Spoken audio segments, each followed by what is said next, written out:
ဆရာမရေဆရာမလာကြိုတော့ကလွယ်မမတွေဖြစ်ပြီးကျုပ်တို့နာမည်လေးတွေတောင်မပြောပြခဲ့ရအောင် ဟုတ်ကဲ့ပါရှင်ကိုကျော်အေး ဆရာမကျုပ်နာမည်ကတန်ခဲပါ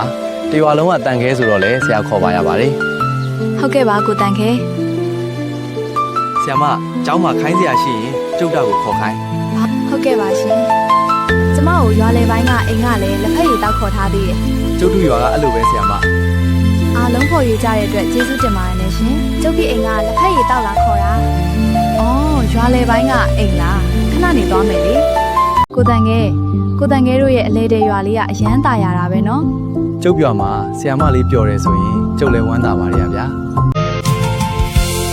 ချစ်ပုံပြလေးတွေပြောပြခြင်းလေး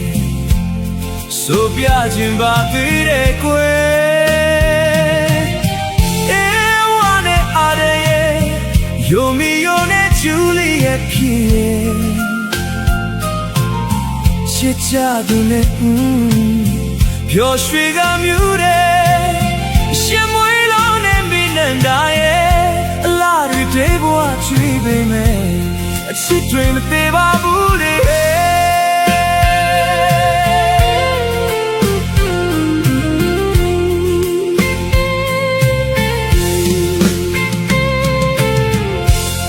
ချစ်ပုံမြင်လေးတွေပြောပြခြင်းလေးတွေဆိုပြခြင်းပါသေးတယ်ခွဲ ကိုတန်ခဲဒီမှာဘာလုပ်နေရလဲ ဘာမှမလုပ်ပါဘူးဆရာမကလေးတွေစော့နေတာလာကြည့်တာ ကိုတန်ခဲကကလေးတွေလည်းချစ်တတ်တာပဲနော် ကျုပ်ကကလေးတွေတင်ချစ်တာမဟုတ်ဘူး ရှင်ဒါဆို အော်ကျုပ်ရဲ့ရွာเจ้าကြီးကိုလည်းအရန်ချစ်တယ်လို့ပြောတာပါဆရာမကြီးကျောင်းရှိကဖြတ်သွားတိုင်းဆရာမကိုခိုးကြည့်ရတာမောလာပါပြီဆရာမရေဆရာမရေမရေးတက်နဲ့ကြပြားတွေလည်းစွန့်ပစ်ခဲ့ရပါတယ်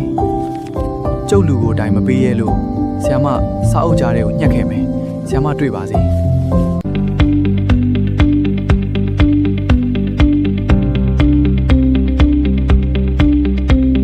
ဟဲ့တန်ခဲမင်းကစာအုပ်ထဲကိုဘာစာရွက်ထည့်ပေးလိုက်တာလဲဘာစာရွက်ထည့်ပေးလိုက်တာလဲဗျာအဲ့ဒါတကြီးစာအုပ်လား